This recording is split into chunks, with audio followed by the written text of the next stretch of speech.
दोस्तों आज हम बनाएंगे कढ़ी। इसे हम बनाएंगे लोहे की कढ़ाई में। इसके लिए हम सबसे पहले बेसन लेंगे, जिसे हम दो अलग अलग पार्ट में डिवाइड कर लेंगे। सबसे पहले हमने की तैयारी की है। बेसन में थोड़ा नमक डालकर अब हम इसका एक घोल तैयार करेंगे। इसको हम थोड़ा थोड़ा पानी डालकर घोल बनाएंगे। इसको हम इतना फेंटेंगे कि इसमें बेसन की छोटी छोटी गांठें ना रहें, बिल्कुल से स्मूथ बेसन तैयार हो जाए। देखिए इस तरह से हम इसको फेंटते रहेंगे। अब हमारा ये पकौड़ी का घोल तैयार हो गया। अब हम इसे साइड में रखेंगे और दूसरे कटोरे में बेसन और दही मिलाकर हम कढ़ी को तैयार करेंगे। इसे भी हम उसी तरह से हम फेंटेंगे जैसे पकौड़ी के लिए फेंटा था। थोड़ा सा पानी मिलाएंगे और फेंटना शुरू करेंगे। इसको इतना फेंटेंगे कि इसमें बेसन के लम्स ना रहें। अच्छे से फेंटते रहेंगे। ये पकौड़ी से थोड़ा हल्का ही रहेगा ये।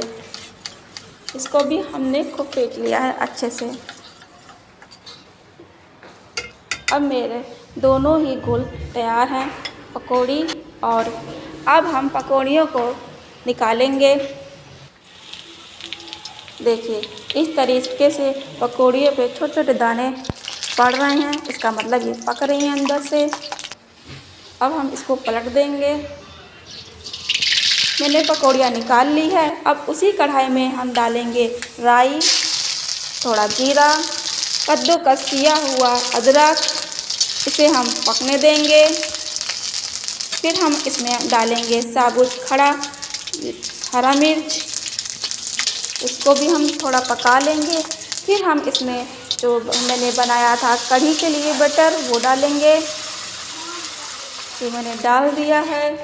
इसमें थोड़ा पानी डालकर इसको हम ढीला करेंगे। जब हम इसको डालेंगे तब हम अपने कढ़ाई को हमेशा चलाते रहेंगे। इसमें अब थोड़ी हल्दी डालेंगे जिससे पीला कलर आएगा कढ़ी में। इसको हम चलाते रहेंगे। ऐसे उबाल आने पर हम इसमें पकौड़ियाँ डाल देंगे। तो स्वाद अनुसार नमक डालेंगे। तड़के की तैयारी करेंगे। एक कलछुल में हम तेल डाल के उसमें राई डालेंगे, उसको चटकने देंगे। फिर इसमें हम मेथी डालेंगे। फिर हम इसमें पिसा हुआ लाल मिर्च डालेंगे।